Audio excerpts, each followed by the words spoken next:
علی بھائی اگلا سوال ہے، نماز میں درود ابراہیمی کے بعد ہم لوگ تو بچپن ہی سے بس ایک ہی دعا پڑھ رہے ہیں، ربی جعلنی مقیم الصلاۃ ومن ذریتی، جبکہ صحیح بخاری اور صحیح مسلم میں ایک دوسری دعا کا حکم ہے جس میں 4 چیزوں کے خلاف اللہ تعالیٰ کی پناہ مانگی جاتی ہے، ہماری پرانی نمازوں کا کیا بنے گا؟ پلیز کوئی حل ضرور بتا دیں، شکریہ۔ پہلی بات ہے کہ پرانی نمازوں میں تو اپنے بابوں کو روئے نہ جنہوں نے آپ کو ادھورا دین دیا ہے۔ دیکھیں یہ بڑا کریٹیکل مسئلہ ہے، بخاری و مسلم دونوں میں حدیث ہے، نبی علیہ السلام اما عائشہ کہتی ہیں سلام اللہ علیہا اور باقی کئی اصحاب سے حدیث ہے کہ نبی علیہ السلام ہمیں نماز کے تشہد میں 4 چیزوں کے اگینسٹ اللہ کی پناہ مانگنے کا حکم دیتے تھے۔ حکم کے الفاظ تو بڑے سخت ہیں، اور حتیٰ کہ صحیح مسلم میں ایک طریق کے اندر آتا ہے کہ طاؤس تابعی جو عبداللہ ابن عباس کے شاگرد تھے، بخاری مسلم کے حدیثوں کے راوی ہیں، وہ یہ کہتے تھے کہ جو شخص ان 4 چیزوں کے اگینسٹ تشہد میں اللہ کی پناہ نہیں مانگتا تو میرے نزدیک اسے نماز ہی دوبارہ پڑھنی چاہیے۔ اتنی سختی تو بھول چک معاف ہے، پہلے جو کچھ ہو چکا وہ معاف ہے۔ یہ جو ان کی سختی ہے یہ بھی تاکید کے لیے، ویسے تو کوئی تشہد کے بعد درود شریف پڑھ لے تو اس کی نماز کامل ہے، دعائیں سنت میں آتی ہیں، فرائض میں نہیں آتی، لیکن طاؤس تابعی رحمہ اللہ کا یہ موقف تھا، چونکہ نبی اسلام نے حکم دیا ہے نماز میں پڑھنے کا، اس کو حکمیہ لینا چاہیے۔ تو بخاری مسلم الفاظ ہیں 4 چیزوں کے شر سے، مختلف الفاظ کے ساتھ ہیں، وہ چیزیں 4 ہی ہیں۔ اللہم انی اعوذ بک من عذاب جہنم ومن عذاب القبر ومن فتنة المحیا والممات ومن شر فتنة المسیح الدجال، یعنی جہنم کے اگینسٹ اللہ کی پناہ، عذاب قبر کے اگینسٹ اللہ کی پناہ، زندگی اور موت کے فتنے کے اگینسٹ اللہ کی پناہ، اور دجال جس کا دجل سے ایمان والوں کو اللہ ہی بچائے، آمین ثم آمین، اس کے اگینسٹ اللہ کی پناہ۔ یہ 4 چیزوں کے شر کے اگینسٹ۔ باقی یہ بات صحیح ہے کہ بخاری شریف میں الفاظ ہیں جب تم تشہد میں درود شریف پڑھ چکو اس کے بعد جو چاہو اپنے رب سے مانگو، اس کے تحت صرف یہ دعا نہیں، یہ دعا تو ہے ڈیٹم لیول پہ کمپلسری، اس کے بعد آپ کو جو دعائیں یاد ہیں کتاب و سنت میں عربی زبان کے اندر دعائیں معصورہ ان کو کہتے ہیں، وہ پڑھیں۔ مثلا ایک دعا تو آپ ضرور پڑھیں جو بخاری مسلم دونوں میں کہ نبی علیہ السلام نے، انس بن مالک کہتے ہیں اور کوئی دعا پڑھیں نہ پڑھیں، یہ دعا آپ نے زندگی بھر نہیں کبھی چھوڑی، اللہم ربنا آتنا فی الدنیا حسنہ وفی الآخرۃ حسنۃ وقنا عذاب النار۔ اس سے پرفیکٹ دعا ہی کوئی نہیں ہے۔ اے اللہ مجھے دنیا میں بھی بھلائیاں عطا فرما اور آخرت میں بھی بھلائیاں عطا فرما، اور سب سے بڑی بھلائی آخرت کی کیا؟ وقنا عذاب النار، آگ کے عذاب سے بچا۔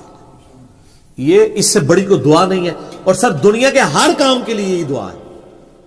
کسی کی اولاد نہیں ہو رہی تو یہ ہے، کسی کی نوکری کا ایشو ہے یہ ہے، کسی کو بیماری کا ایشو ہے یہ ہے، بھلائی ہے نا۔ اور مسلم شریف میں بڑی پیاری حدیث ہے، ایک صحابی کے بارے میں آتا ہے صحیح مسلم میں کہ وہ اتنے کمزور ہوئے گویا کہ چڑیا کی طرح ان کا ڈھانچہ ہو گیا، تو نبی علیہ السلام ان کی عادت کے لیے گئے، آپ کو اندازہ ہو گیا کہ اس نے کوئی کام ڈالا ہوا ہے۔ آپ فرمایا تو اللہ سے کیا مانگتا ہے؟ اس نے عرض کیا اللہ کے رسول میں تو اللہ سے یہ مانگتا ہوں کہ اے اللہ جو تو نے مجھے آخرت میں عذاب دینا ہے نا دنیا ہی میں دے لے۔ ہوئے اب سبحان اللہ، کیا تم اللہ کے عذاب کو برداشت کرنے کی طاقت رکھتے ہو؟ یہ تم کیوں کہہ رہے ہو کہ اے اللہ جو مجھے آخرت میں عذاب دینا دنیا میں دے لے؟ وہ دنیا میں بھی اللہ کا عذاب تو کوئی نہیں برداشت کر سکتا، اور تمہیں تو چاہیے تھا تم دعا کرتے اللہم ربنا آتنا فی الدنیا حسنہ وفی الآخرۃ حسنہ وقنا عذاب النار۔ یہاں ہم ایسے صوفیاء کہتے ہیں کہ ان کو جوئیں پڑی رہتی تھی، کوئی جو نیچے گرتی تھی پھر اوپر رکھ لیتے تھے۔ یہ گند مند دین نہیں ہے اسلام۔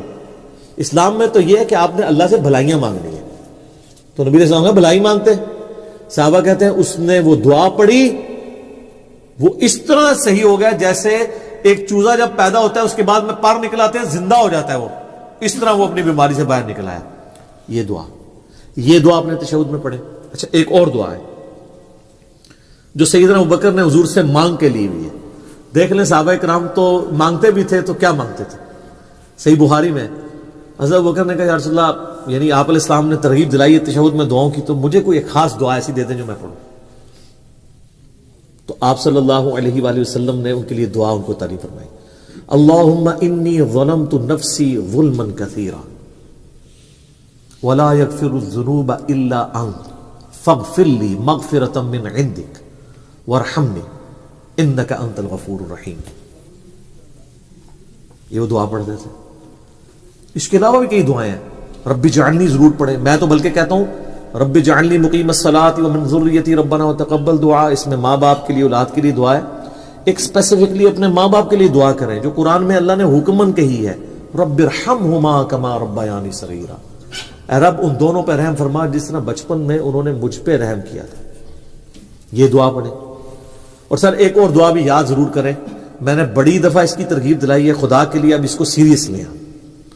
مشکات شریف میں 748 نمبر حدیث ہے. یہ مجھے زبانی یاد ہو گیا ہے نمبر بتا کے, ترمذی کے حوالے سے.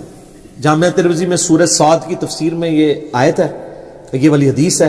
مشکات میں کتاب المساجد چیپٹر میں پہلی جلد میں 748 نمبر حدیث ہے. نبی علیہ السلام نے جب اللہ کی خواب میں زیارت کی تھی تو انہوں نے اللہ تعالیٰ سے وہ دعا مانگی تھی.